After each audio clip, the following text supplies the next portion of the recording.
I hope सारे बच्चे बहुत ही बढ़िया होंगे। सर मैं हूं अनम, मैं हूं आपके मैथ्स मेंटोर।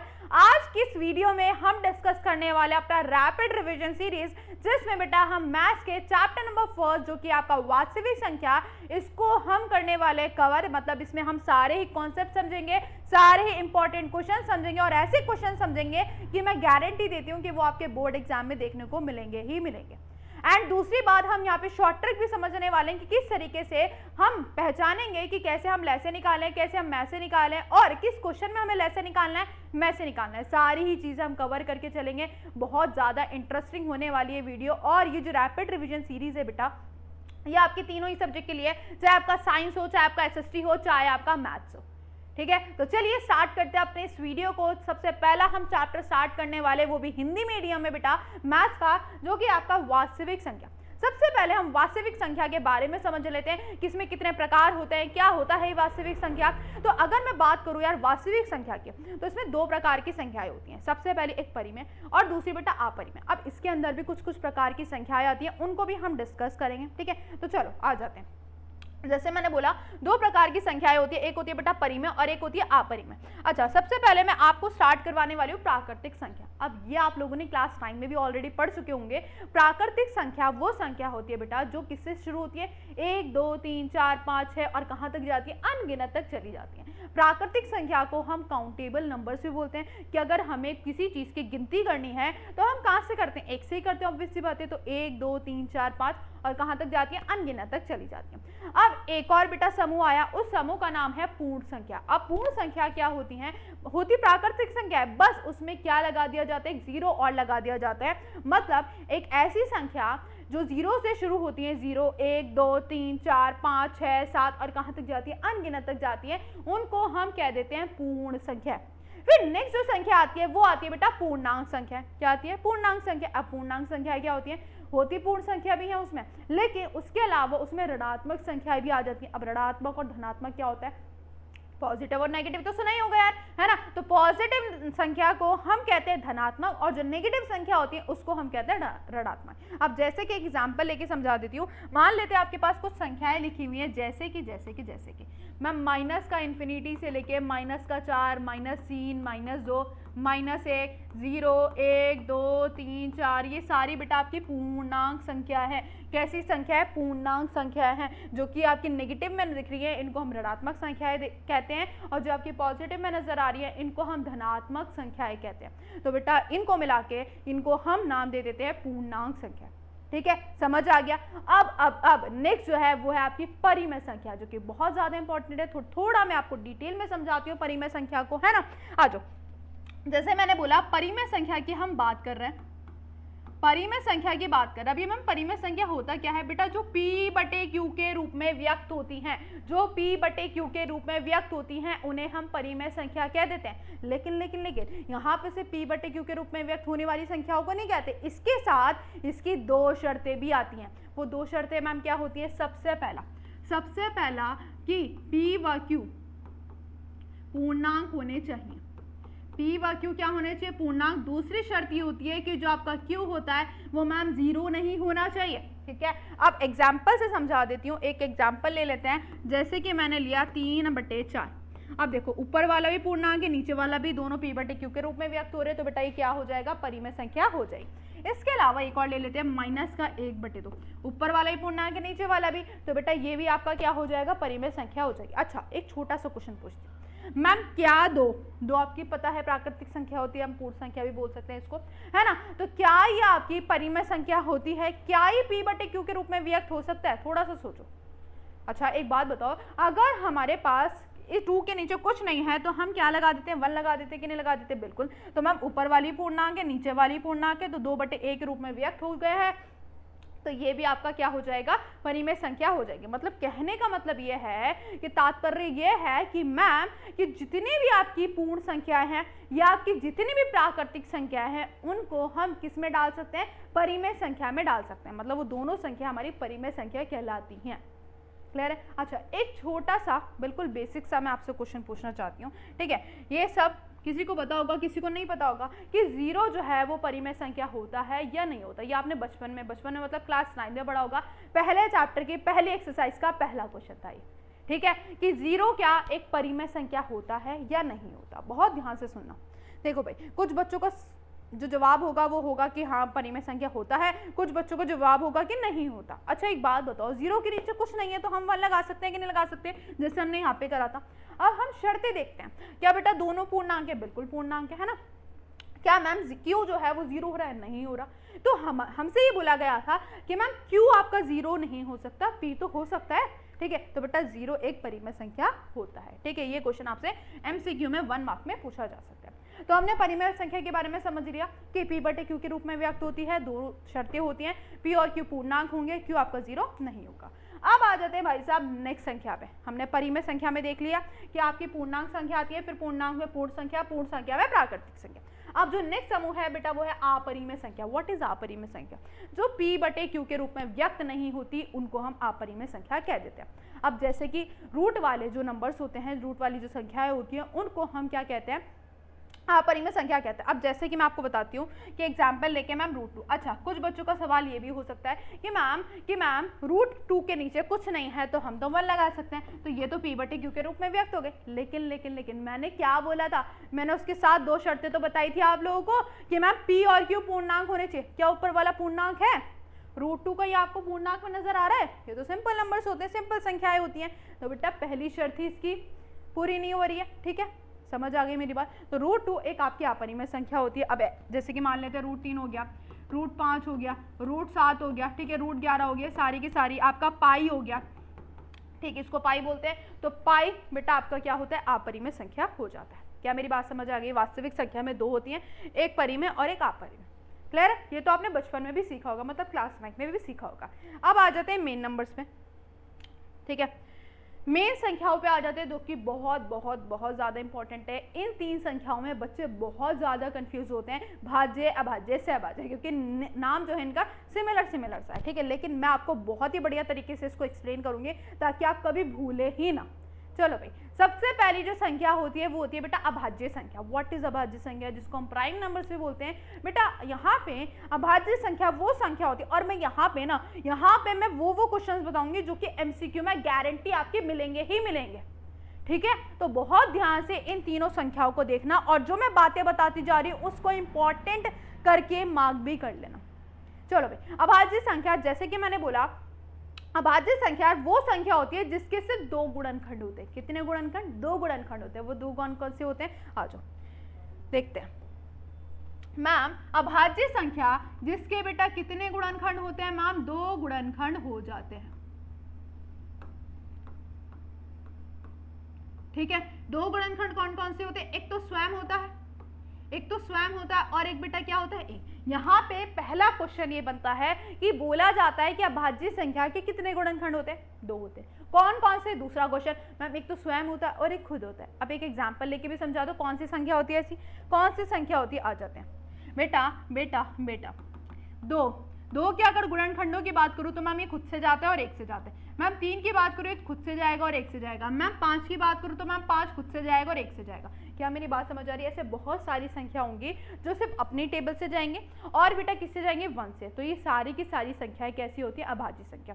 तीसरा क्वेश्चन मैं इसमें ये बताने जा रही हूँ कि सबसे छोटा अभाज्य संख्या कौन सी होती है? सबसे छोटी अभाज्य संख्या कौन सी होती है? मैम 2 होती है, क्योंकि इसी के 2 गुणनखंड होते हैं। ठीक है, 2 और 1। अच्छा, मैं आप लोगों से एक क्वेश्चन पूछना चाहती हूँ, क्या एक अभाज्य संख्या होती है या नहीं होती? विद रीजन आप लोग मुझे कमेंट सेक्शन में बताएंगे। ठीक है, कि एक अभाज्य संख्या होती है या नहीं होती, और जरूर से सारे के सारे बच्चे बताएंगे। मैं भी देखना चाहती हूँ कि आप लोगों को कितना पता चला है। ठीक है, चलो भाई, नेक्स्ट है आपकी भाज्य संख्या। अब भाज्य संख्या मैम क्या होती है? भाज्य संख्या वो संख्या होती है जो अभाज्य नहीं होती, मतलब जिसके 2 गुणनखंड नहीं होते। तो मतलब कितने होते हैं? 2 से अधिक गुणनखंड होते हैं। ठीक है, कितने? 2 से अधिक गुणनखंड होते हैं। आ जाओ, 2 से अधिक गुणनखंड। ठीक है, अब 2 से अधिक गुणनखंड बोल रहा है। यहाँ पे हम एग्जाम्पल समझ लेते हैं, एग्जाम्पल ले लेते हैं। जैसे कि 4 हो गया। 4 की अगर मैं बात करूँ तो मैम 2 से चला जाएगा, 4 से भी चला जाएगा, 1 से भी। ठीक है, मैं 6 की बात कर लेती हूँ, 2 से, 3 से, 6 से और 1 से। मैं बात कर लेती हूँ 24 की। मैम 2 से चला जाएगा, 4 से चला जाएगा, 6 से चला जाएगा, 8 से चला जाएगा, मैम 24 से चला जाएगा, मैम 12 से भी चला जाएगा और मैम 1 से भी चला जाएगा। तो देख रहे हो कितनी सारी ऐसी संख्या है जिसके 2 से अधिक गुणनखंड हो जाते हैं। अब यहाँ पे क्वेश्चन ये बनता है, पहला क्वेश्चन तो ये बनता है कि भाज्य संख्या के कितने गुणनखंड होते हैं? 2 से अधिक। और सबसे छोटी भाज्य संख्या कौन सी होती है? सबसे छोटी जो भाज्य संख्या होती है बेटा वो 4 होती है। ठीक है, ये भी एमसीक्यू में क्वेश्चन बन सकता है। नेक्स्ट आ जाते हैं बेटा सहभाज्य संख्या। अब सहभाज्य संख्या वो संख्या होती है, ऐसी 2 संख्या ना, एक संख्या नहीं होती यहाँ पे, ऐसी 2 संख्या है जिनमें कॉमन उभयनिष्ठ जो गुणनखंड आता है वो बेटा सिर्फ क्या आता है? 1 आता है। ठीक है, हाँ एग्जाम्पल समझते हैं। मैम कि जो हम कह सकते हैं कि HCF कितना आता है? 1 आता है। ठीक है, जैसे कि मान लेते हैं 2 और 3 है, 2 के गुणनखंड 2 हैं और 1 है, इसके 3 और 1 है, दोनों में बेटा कॉमन क्या आ रहा है? मैम 1 आ रहा है, तो 2 और 3 कैसी संख्या हो जाएंगे? सहभाज्य संख्या हो जाएंगे। इसके अलावा रिकॉर्ड ले लेते हैं, 24 से ले लेते हैं और 25 से ले लेते हैं। 24 के मैंने आपको इतने सारे दिखा दिए है ना, 2 3 4 6 8 12 24 और 1। क्या मेरी बात समझ आ रही है? ठीक है, 25 के मैं आपको दिखा देती हूँ, 5 होता है, 25 होता है और 1 होता है, लेकिन सिर्फ उभयनिष्ठ जो संख्या है वो कितनी है? यहाँ पे 1 है, तो ये दोनों भी कैसी संख्या हो जाएंगे? सहभाज्य संख्या हो जाएंगे। आई होप आपको तीनों ही संख्याएं बहुत ही बढ़िया तरीके से क्लियर हो गई होंगी, कोई दिक्कत नहीं होगी, है ना। तो जो मैंने आप लोगों से क्वेश्चन पूछा था कि 1 जो है वो अभाज्य संख्या होती है या नहीं होती, वो आप लोग मुझे कमेंट सेक्शन में बताएंगे। तो चलिए आगे बढ़ते हैं, आगे बढ़ते हैं, आगे बढ़ते हैं, आगे बढ़ते हैं। अब कुछ प्रकार के जरा क्वेश्चन आए हैं, ठीक है, उनको डिस्कस कर लेते हैं। सबसे पहला बोला जाता है कि मैम 6 की पावर n है, हमें बताना है n एक प्राकृतिक संख्या और n की अगर हम कुछ भी वैल्यू रखते हैं, कुछ भी मान रखते हैं, तो क्या ये जो संख्या है क्या ये 0 से बेटा एंड होगा या नहीं होगा? अच्छा एक बात बताओ, 0 से एंड होने वाली जो संख्याएं होती हैं, 0 से समाप्त होने वाली जो संख्याएं होती हैं, वो किस तरीके की दिखती है मैम? वो किस तरीके की दिखती है मैम? 10 20 30 40 क्या इसी तरीके की दिखती है? अच्छा अगर मैं इनके गुणनखंडों की बात करूं, अगर मैं इनके गुणनखंडों की बात करूं तो मैम 5 और 2 आएगा। 20 की बात करूं तो मैम 2 की घात 2 और ये आ जाएगा 5। इसकी बात करूं तो 2 इंटू में 3 इंटू में 5। इसके बात करती हूँ तो 2 की पावर 3 और 5। अगर मैं इनमें कुछ कॉमन नजर देखूं, देखो 5 और 2 5 और 2 5 और 2 5 और 2, मतलब 5 और 2 5 और 2 5 और 2 सब में नजर आ रहा है कि नहीं आ रहा? आ रहा है कि नहीं आ रहा? अब सुनो ध्यान से, यहाँ पे हम इसके गुणनखंड देखते हैं, इसके गुणनखंड देखते हैं। मैम 6 जो है वो 2 और 3 से जाएगा। देखो भाई 2 तो आ रहा है, लेकिन क्या मैम 5 आ रहा है? अगर कोई संख्या को 0 से समाप्त होना है तो उसके गुणनखंडों में 2 भी होना चाहिए और 5 भी होना चाहिए। एक से भी काम नहीं चलने वाला, दोनों ही होने चाहिए भाई साहब, दोनों ही होने चाहिए। ठीक है, अगर दोनों है तो ऑब्वियस सी बात है वो 0 से समाप्त हो जाएगी, अगर नहीं है तो भैया नहीं होगी समाप्त। तो बस यहाँ पे देखो 2 दिख रहा है मुझे, 5 दिख रहा है क्या? नहीं दिख रहा। तो ये संख्या 0 से समाप्त नहीं होगी अगर इसके गुणनखंड में 5 नहीं है। तो अगर 5 होता तो ये समाप्त हो जाती। सिंपल सा क्वेश्चन था, क्लियर है? तो इस तरीके के आपके 4 की पावर n भी पूछा जा सकता है, 9 की पावर n भी पूछा जा सकता है। ठीक है, क्वेश्चन की वैरायटी बता रही हूँ कि नंबर संख्या चेंज हो सकती है, इसके अलावा आपका ज्यादा अंतर कुछ नहीं होता। लेकिन यहाँ पे आपको पूरी वो लिखनी पड़ेगी लाइन कि बेटा कि ये जो संख्या है 0 से समाप्त नहीं होगी। क्यों? क्योंकि इसके गुणनखंडों में 5 नहीं आ रहा है। बस इतनी लाइन लिखनी है, हो गया काम। 2 नंबर में क्वेश्चन आ सकता है। आ जाते हैं भाई नेक्स्ट संख्या पे। बोला जाता है कि मैम ये संख्याएं दे रखी है, हमें ये सिद्ध करना है कि ये व्याख्या करनी है क्या ये जो आपकी वो है, ये जो संख्या ये क्या आपकी भाज्य है या नहीं। अच्छा एक बात बताओ जरा, भाज्य संख्या मैंने आप लोगों को बताया, भाज्य संख्या वो संख्या होती है जिसके 2 से अधिक गुणनखंड होते हैं। तो हमें चेक करना है क्या इसके 2 से अधिक गुणनखंड है या नहीं है। आ जाओ जल्दी जल्दी आ जाओ। पहले हम संख्या को देख लेते हैं मैम। 7 इंटू में 11 इंटू में 13 और प्लस में 13। देखो ऐसी ही संख्या दी जाती है मल्टीप्लाई में और प्लस में, तो हम क्या करते हैं कॉमन नंबर देखते हैं। कॉमन संख्या देखो यहाँ पे कितनी कितनी है, 13 है, तो बचा क्या पे 7 इंटू में 11 प्लस में 1 है ना। यहाँ पे आ गया बेटा 77 प्लस में 1, तो बेटा यहाँ पे आ जाएगा 78। अब जरा इनके गुणनखंडों की बात कर ले क्या, इनके गुणनखंडों की बात कर ले क्या। 13 जो है बेटा वो 13 से जाएगा और मैम 1 से जाएगा। 78 की मैम बात करूँ तो मैम 2 से चला जाएगा। क्या ये 3 से चला जाएगा? बिल्कुल मैम, ये 6 से भी चला जाएगा, 78 से भी चला जाएगा मैम, ये 1 से भी चला जाएगा। तो यार देख रहे हो 2 से अधिक गुणनखंड आ रहे हैं कि नहीं आ रहे? बिल्कुल आ रहे हैं मैम, 2 से अधिक गुणनखंड आ रहे हैं, तो वी कैन से कि ये जो संख्या हो जाएगी भाज्य संख्या हो जाएगी। बस सेम इसी प्रकार इस संख्या को भी आपको करना है और इस संख्या को मैं दे देती हूँ आपको होमवर्क में। बस आपको यहाँ पे इस तरीके से दिखा देना है कि मैम इसके 2 से अधिक गुणनखंड है और 2 से अधिक गुणनखंड है, तो ऑब्वियस सी बात है यार ये भाज्य संख्या होगी। क्लियर? चलो अब आ जाते हैं भाई साहब, अब आ जाते हैं अपनी एक परिमेय पे, जो कि बहुत बढ़िया परिमेय है। पढ़ लेते हैं परिमेय नंबर 1। क्या बोलता है मैम? अंकगणित की आधारभूत परिमेय। कहता क्या है? पहले इसके लैंग्वेज पढ़ लेते हैं। मुझे मालूम है लैंग्वेज पढ़ के नहीं समझ आएगा, लेकिन मैं आपको एक एग्जाम्पल एग्जाम्पल से समझाऊंगी, और समझाने के बाद फिर हम लैंग्वेज पढ़ेंगे, फिर बहुत ही बढ़िया तरीके से क्लियर होने वाली। लेकिन एक बार लैंग्वेज पढ़ लेते हैं। बोला जाता है मैम प्रत्येक भाज्य संख्या को अभाज्य संख्याओं के गुणनफल के रूप में व्यक्त किया जा सकता है। बोला गया है कि जो भाज्य संख्या है उसके अभाज्य संख्याओं के रूप में व्यक्त किया जा सकता है, गुणनफलों के रूप में व्यक्त किया जा सकता है, तथा ये गुणनखंडन अभाज्य गुणनखंडों के आने वाले क्रम के बिना अद्वितीय होते हैं। अब मैम कहने का मतलब है क्या इसका? देखो एक एग्जांपल लेते हैं, मैंने लिया 144। व्हाट? चलो 510 ले लेते हैं, कोई सा भी ले लो अपनी मर्जी से, मन मर्जी से। मैम 2 से जाएगा क्या? ठीक है, यहाँ पे हमने ऐसे लाइन खींची। अब हम सबसे छोटी संख्या लेंगे जिससे ये डिवाइड हो जाए। 2 से 2 2 जा 4, एक मैम आ गया 5, एक मैम आ गया 5। फिर मैम ये जाएगा 5 से, 5 1 जा 5, 5 5 जा 25, 5 1 जा 5। फिर मैम ये जाएगा 3 से, 3 2 जा 3 1 जा 3, है ना। फिर 2 से जाएगा मैम, ये आ जाएगा 7 या 21। फिर मैम ये आएगा 17 और 17 एकम 17। ठीक है, तो बेटा यहाँ पे हम लिख सकते हैं कि 510 के जो ये संख्या आई है वो क्या आई है? 2 5 3 और मैम 17। क्या मेरी बात समझ आई है? क्या मेरी बात समझ आई है? अब जरा यहाँ पे थोड़ी सी गौर से देखो। गौर से देखने का मतलब क्या है? हमें एक बात बताओ, 510 जो है वो आपकी भाज्य संख्या है। कौन सी संख्या है मैम? भाज्य संख्या। लेकिन 2 5 3 17 मैम ये चारों की चारों कैसी संख्या है? चारों की चारों कैसी संख्या है मैम? अभाज्य संख्या। कैसी संख्या है? अभाज्य संख्या है। कैसी संख्या है मैम? अभाज्य संख्या है।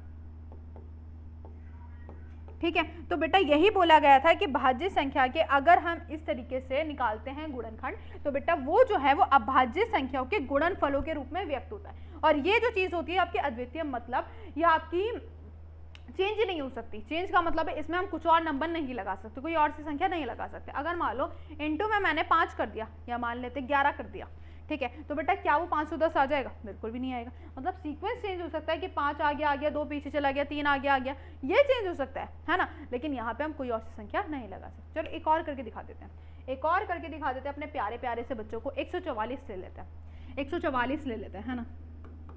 2 से जाएगा बेटा 7 दूनी 14, 4 2 2 4। फिर 2 से जाएगा 2 3 6, एक कैरी हुआ, ठीक है, 6 2 12। फिर मैम 2 से जाएगा, ये आ जाएगा 18। फिर मैम ये 2 से जाएगा 9। फिर मैम ये 3 से जाएगा 3 3 9। फिर मैम ये 3 से जाएगा 1। तो बेटा 144 को अगर मैं देखूँ तो 2 की घात 4, क्योंकि 2 4 बार है, और 3 की घात 2। 144 आपकी भाज्य संख्या है, लेकिन 2 और 3 कैसी संख्या है बेटा आपकी? कैसी संख्या है भाई साहब? ये है मैम अभाज्य संख्या। क्लियर है? सिंपल है। चलो फिर आगे बढ़ जाते हैं। अब आते हैं भाई साहब अपनी ले से। अच्छा एक क्वेश्चन ये रखा, 3825 को करना है, ये तो आप लोग कर लोगे कि नहीं कर लोगे? चलो करके दिखा देना, ये आपको होमवर्क दे देते हैं, है ना। 3825 आप लोग मुझे कमेंट सेक्शन में बताएंगे कि मैम किस रूप में व्यक्त हो सकता है ये। अब आ जाते हैं अपने मोस्ट इंपॉर्टेंट टॉपिक पे, लेसे एंड द मैसे।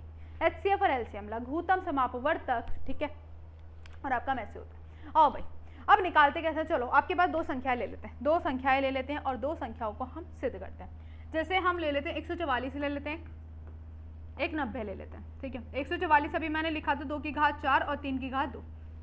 90 को करके देख लेते हैं यार। 2 से जाएगा मैम कितनी बारी पर? 45। फिर मैम ये जाएगा 5 से, ये आ जाएगा 9। फिर मैम ये 3 से जाएगा मैम 3। फिर मैम ये 3 से जाएगा और 1। तो मैम ये आ गया 2 की घात 1, 5 की घात 1 और 3 की घात 2। क्या मेरी बात समझ आ रही है? अब थोड़ा ध्यान से समझना लेसे और मैसे को। सबसे पहले मैं मैसे समझाने वाली हूँ। मैम मैसे कहता है, मैम मैसे जो है वो छोटा होता है, लेसे जो होता है बहुत बड़ा होता है ना। लेसे छोटा होता है, इससे ध्यान रख सकते हो, और मैसे छोटा होता है, लेसे बहुत बड़ा होता है। अब मैसे क्या कहता है कि मैम जो उभयनिष्ठ संख्या है, क्या उभयनिष्ठ जो संख्या है उसकी सबसे छोटी घात वाली संख्या को उठा लो, ठीक है। देखो भाई साहब कि मैम ये है आपकी छोटी है, मतलब उभयनिष्ठ संख्या है, ठीक है। यहाँ पे जो घात दे रखी है 2 तरीके की दे रखी है, एक मैम 4 1 है, तो छोटी घात कौन सी मैम? 2 की घात 1 है, ठीक है, उठा ली गई। सेम इसी प्रकार इसमें भी करो। देखो भाई यहाँ पे घात सेम है, मतलब बड़ी भी 2 ही है, छोटी भी 2 ही है, तो 2 उठा लो बस, सिंपल। ये आ जाएगा 9 इंटू में 9 दूनी 18। क्या मेरी बात समझ आई? सिंपल था कि नहीं सिंपल था? आ जाओ। अब आते बेटा लेसे। लेसे क्या कहता है मैम? लेसे कहता है कि जो आपकी उभयनिष्ठ संख्या है, जो उभयनिष्ठ संख्या उसकी बड़ी घात, उसकी बड़ी घात, यहाँ पे 3 की घात 2, लेकिन ये बेटा कहता है कि मैम जो उभयनिष्ठ नहीं होती वो भी यहाँ पे उठा ली जाती है। मतलब जो उभयनिष्ठ नहीं है, कौन सी उभयनिष्ठ नहीं है मैम, 5 नहीं है, तो ये भी उठा ली जाएगी। तो मैं से दोबारा से रिपीट कर देती हूँ मैम, मैं से वो होता है जिसमें उभयनिष्ठ संख्या की सबसे छोटी घात उठाई जाती है, सिर्फ इसमें उभयनिष्ठ संख्या आती है। लेकिन लेसे जो होता है वो उभयनिष्ठ संख्या की सबसे बड़ी घात, इसके अलावा जो उभयनिष्ठ नहीं होती वो भी यहाँ पे उठा ली जाती है।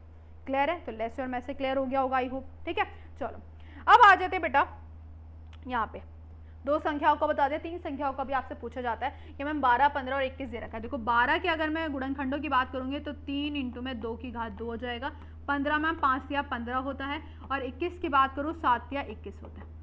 ठीक है, तो चलो देख लेते हैं। पहले हम बात कर लेते हैं लेसे की। चलो पहले मैसे की बात कर लेते हैं। मैम मैसे, अच्छा मैम देखो 3 3 3 3 3 जो है वो तीनों में है, तो 3 यहाँ पे आ गया, बस हो गया। लेसे की बात कर लेते हैं तो मैम कितना आएगा, 3 तो आएगा ही आएगा, जो उभयनिष्ठ नहीं होती वो भी उठा लिए जाते हैं। अच्छा एक और मैं आपको चीज़ बताना चाहती हूँ, इनमें एक और नंबर एक और संख्या ले लेती हूँ। मान लेते हैं मैंने लिया 24 है ना, और लिया मैम 36 और लिया मैम 144। ठीक है, 24 क्या होता है बेटा, 2 की घात 3, 8 या 24 होता है। ठीक है, 36 क्या होता है, 36 के देख लेते हैं क्या होते हैं। क्या आ जाएगा, 2 18, 2 मैम 9, और ये आ जाएगा 2 की घात 2 और 3 की घात 2। ठीक है, फिर मैम 144 को देख लेते हैं। 144 को मैंने अभी लिखा था 2 की घात 4 और 3 की घात 2।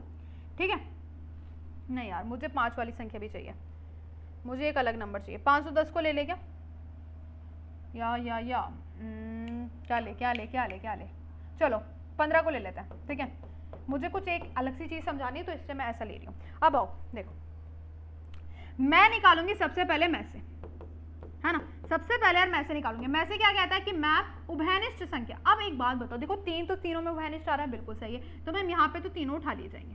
मतलब उभयनिष्ठ संख्या की सबसे छोटी घात क्या है मैम, 1 है। लेकिन अब यहाँ पे जो है 2 जो है सिर्फ 2 में उभयनिष्ठ है, तो क्या हम इसको लेंगे, यस बेटा लेंगे।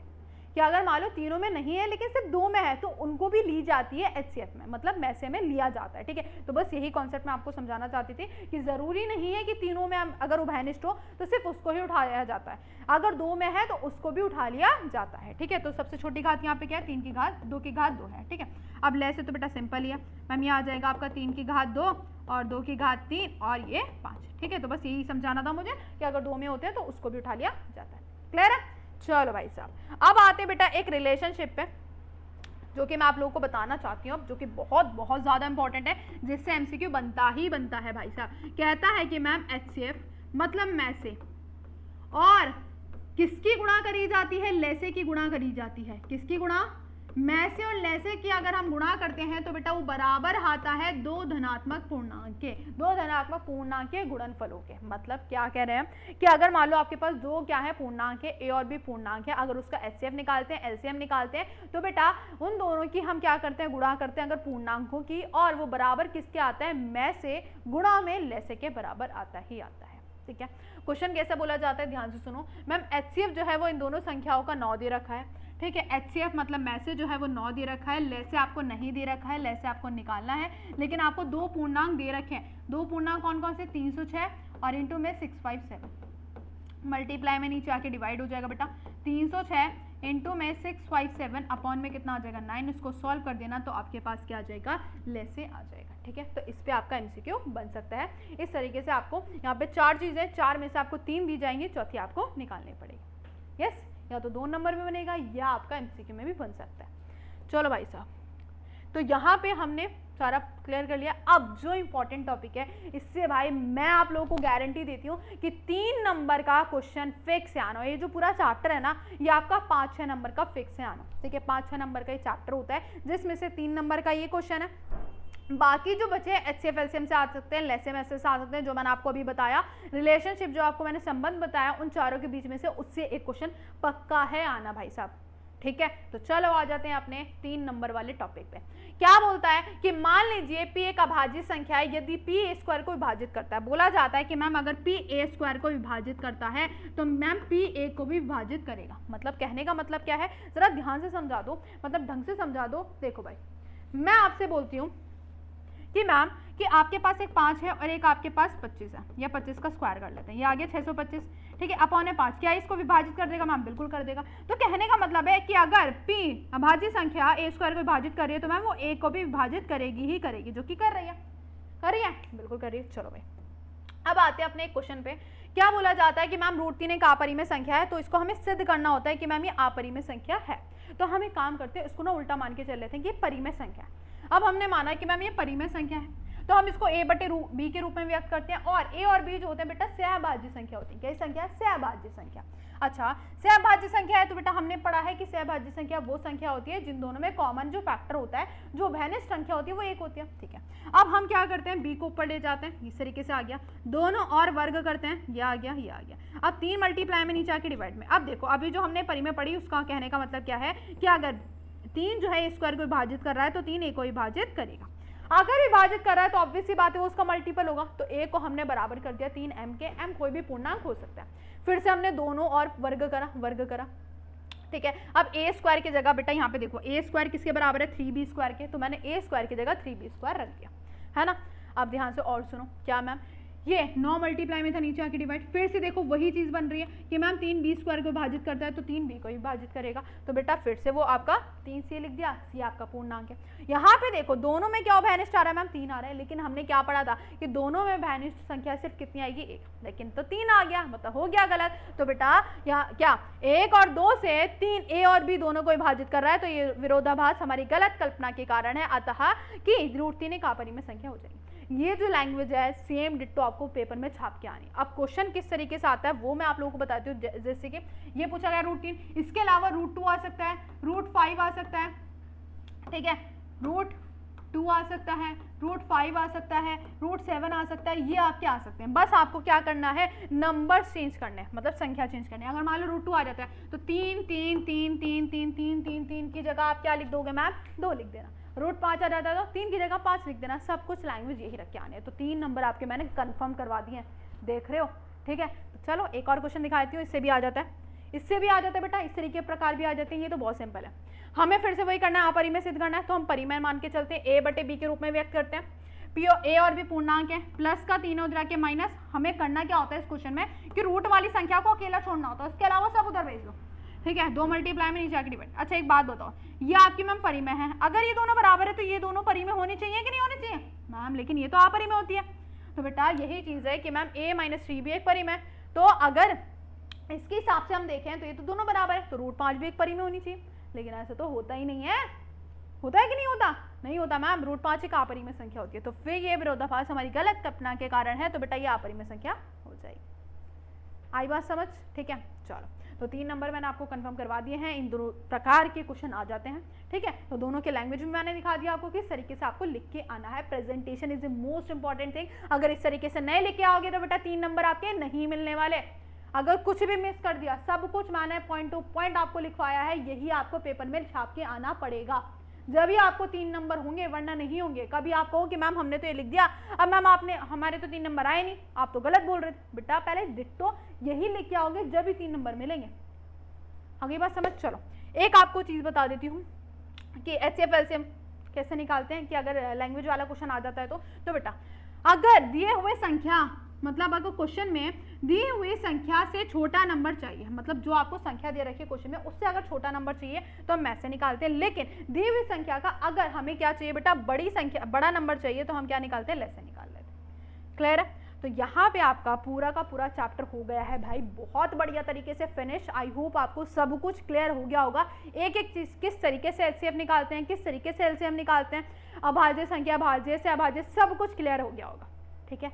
तो आई होप आपको सब समझ आ गया होगा। और एक और चीज़ मैं आप लोगों को बताना चाहती हूँ कि क्वेश्चन बैंक हमने रिलीज़ करा है, जिसमें इंग्लिश मीडियम हो चाहे आपका हिंदी मीडियम हो, चाहे आपका SST हो, SST, साइंस और मैथ्स, तीनों ही सब्जेक्ट के लिए आपका क्वेश्चन बैंक, इसका जो प्राइस है सिर्फ 99 है, ठीक है, 99 रुपीज़ का इसका प्राइस है। इसमें आपको अगर आप ये क्वेश्चन बैंक खरीदते हो तो इसमें आपको क्वेश्चन तो मिलेंगे ही मिलेंगे, लेकिन इसके साथ साथ बेटा आपको वीडियो सोल्यूशन भी मिलने वाला है। हर एक क्वेश्चन का आपको वीडियो के द्वारा आपको समझाया जाएगा, आपको प्रेजेंटेशन भी सिखाई जाएगी, इसके अलावा आपको शॉर्ट ट्रिक भी समझाई जाएगी, किस तरीके से प्रेजेंट करना है, सब कुछ आपको समझाया उसमें जाएगा, ठीक है। तो अगर आपको इसको परचेज करना है तो बेटा आपको डिस्क्रिप्शन में लिंक मिल जाएगा, इसके अलावा आपको नंबर भी मिल जाएगा, कोई डाउट है तो उस पर आप पूछ सकते हैं, ठीक है। तो फटाफट से इस चैप्टर को रिवाइज कर लो और इसके अलावा क्वेश्चन बैंक को भी खरीद लो ताकि आपके क्वेश्चन जो है बहुत ज़्यादा मजबूत हो जाए।